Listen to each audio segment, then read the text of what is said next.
The gun attack was in the reception area of Sinn Féin's press office in West Belfast. First reports said 2 men claiming to have arranged an interview at the offices were allowed into the heavily fortified building by an elderly doorman.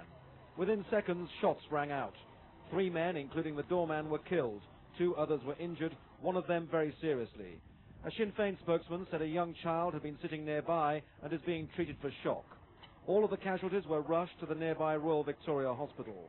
One of the first at the scene was Sinn Féin West Belfast MP Gerry Adams.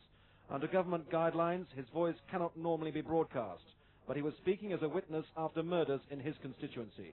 By that time, some of the people wounded and killed had been removed, and there was one man there who died within seconds of me arriving. There were shotgun cartridges on the floor. In the past hour, the police have said that a BMW car which could be connected to the murders has been found 12 miles away at Ballinderry on the shores of Loch Ness.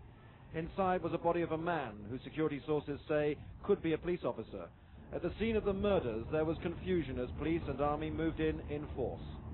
But a short time ago, sources said the shooting was carried out by a single gunman, a police officer who turned into a killer, then committed suicide. It came today here at the offices which generate publicity for the i.r.a's political wing, and on the day that the Irish president was visiting the city, trying to promote an atmosphere of peace and reconciliation.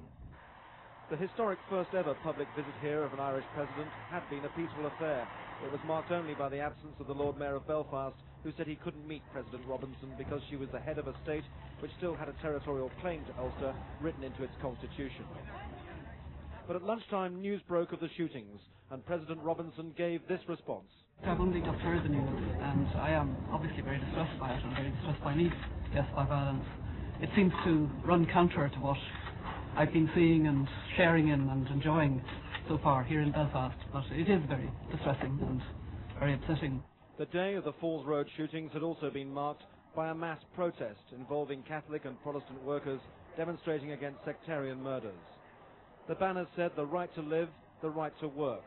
Several thousand trade unionists gathered in the city centre demanding an end to the violence, the intimidation and the wave of bombings. They were protesting against both loyalist and Republican violence. But today, the killings continued. Andrew Simmons, ITN, Belfast.